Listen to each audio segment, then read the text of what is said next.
താൻ എന്നെ ഉദ്ദേശത്തിൽ എന്നെ ഇവിടെ പിടിച്ചിരുത്തിരിക്കുന്നത് ഇതുകൊണ്ടൊക്കെ ഉണ്ടാകുന്ന ഭവിഷ്യത്തെ നിനക്കൊക്കെ അറിയാവോ? നിനക്കിട്ടൊക്കെ നല്ല പണി തന്നുണ്ടാ. താൻ എന്നാ ഉണ്ടാക്കൂടാ ഞങ്ങള്. സാറേ ഇതൊക്കെ വേണോ? നമുക്ക് വള്ളിയാവൂ. ഇങ്ങനെ നമുക്ക് നേരെ സ്റ്റേഷനിൽ കൊണ്ടു കൊടുത്താൽ പോരെ? എന്നാ വള്ളി?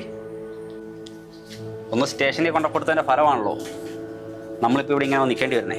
നിന്നോട് ഞാൻ പറഞ്ഞാണ് ഈ പേടിയാണ് ഈ പരിപാടിക്ക് ഇറങ്ങല്ലെന്ന്. നമ്മൾ ആരേലും ഒക്കെ ഇതിന്റെ പുറയിൽ ഇറങ്ങാതെ ഇതിനൊരു അന്ത്യം ഉണ്ടാവില്ല. നീയൊന്നും പേടിക്കണ്ട. ഞാനിവിടെ ഉള്ളിടത്തോളം കാലം നിനക്കൊന്നും സംഭവിക്കാൻ പോകുന്നില്ല. ഇവൻ്റെ കാര്യം ഞാൻ നോക്കിക്കോളാം. പേടിയൊന്നുമില്ല സാറേ. അതുണ്ടായിരുന്നെങ്കിൽ ഈ കാര്യത്തിന് സാറ് വിളിച്ചപ്പോൾ ഞങ്ങൾ വരുമായിരുന്നു. ഡാ നീ ആ ഫോൺ അങ്ങ് മേടിച്ച് വെച്ചേക്ക്. ഞങ്ങളുടെ മക്കളും വളർന്നു വരുമോ സാറേ? അതുകൊണ്ടാണ് ഇതിനിറങ്ങിയത്. പക്ഷേ എടോ, തൻ്റെ എൻ്റെയൊക്കെ ഈ പക്ഷേ ഉണ്ടല്ലോ, ആ പേടി ഉമ്മാരുടെയൊക്കെ ധൈര്യം.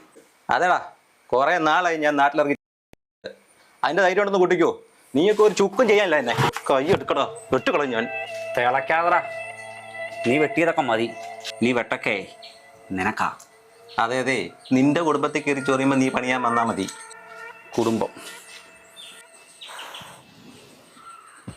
നിന്റെ കുടുംബത്തിൽ കയറി ഒന്ന് ഞങ്ങൾ കളിച്ചാലോ? തനിക്കും വീട്ടിൽ 2 മക്കളില്ലേ?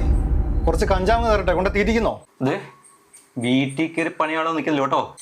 താൻ ഓരോ തവണയും ഇതുപോലുള്ള നാറുകളെ നിയമത്തിന് മുമ്പിൽ നിന്നും സുരക്ഷിതമായിട്ട് ഇറങ്ങിക്കൊണ്ട് പോകുമ്പോൾ നശിച്ചു പോകുന്ന അവിടുത്തെ വീടുകളും അവിടുത്തെ പിള്ളേരും ആടും. ഏടാ, നീയൊക്കെ കയറി പണിയാൻ നോക്കിയാലേ കിട്ടുന്നതല്ല എൻ്റെ കുടുംബവും മക്കളും.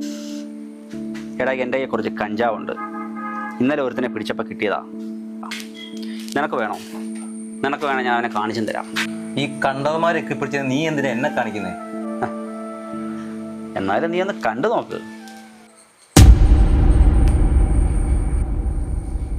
സാറേ, ഇതെൻ്റെ മോൻ. അതെ, തൻ്റെ മോൻ.